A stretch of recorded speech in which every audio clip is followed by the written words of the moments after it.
Eşitdiyimizə görə Türkiyədə albom üzərində işləyirsiniz. Bəli. Bu albom Allah qoysa nə vaxt işığınızı görəcək? Allah qoysa gələn ayın, yəni Ramazan bayramı gelir, bilirsiniz, ayın 8-də. Gələn ayın 8-i Ramazan çıxacaq, avqust ayında. Avqust ayında Ramazan çıxdıqda inşallah mən ayın 7-si dönürəm İstanbula.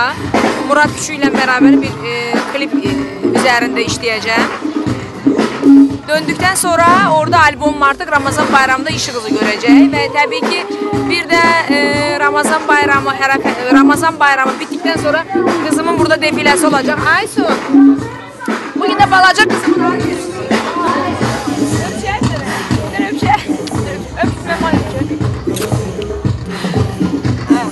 Və bu günlərim qızımın ad günüdür. Yağmurun 5 yaşı olur.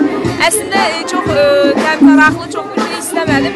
Çünki qarşıda Aysun'un çox gözəl bir defiləsi olacaq. Yəni Azərbaycanda olmamış bir şey olacaq. Hardasa 100 dənə geyim nümayişi, 100-dən çox geyim nümayişi olunacaq. Hansı ki orada kupaniklərdən tutmuş, gəlinlik paltarları, bəy geyimləri, yəni sizə də məxsus olacaq bunlar. Ona görə bu günlərim çox özümüz ailecə burada oturmaq istədik. Miqas saytının istifadəçilərinə ürək sözlərinizi deyək. Mən ümumiyyətlə bir söz demək istəyirəm. Həqiqət, mən bilirsiniz, hər zaman həqiqəti deyənəm. Miqas saytı ən çox Rusiyada izlənilir. Nədən bilirəm?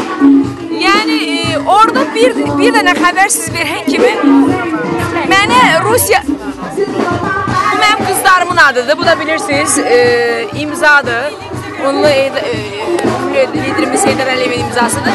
Və orada sırası mənə zəng vururlar ki, Biqazda falan şey çıxıb. Ona görə bilirəm ki, çox həqiqətən düzdür, qısa müddət ərzində də çıxsa, amma halal olsun, bravo, uğurlar arzulayıram. Həmişə belə oxunasınız. Çox sağ olun. Səksək xanım, yeni albomumuzda neçə mahnı yer alacaq? Yeni albomumda 4 mahnıdan ibarət olacaq. Single olacaq. Single olacaq, bəli. Və təbii ki, avqust ayında hamınız orada olacaqsınız inşallah.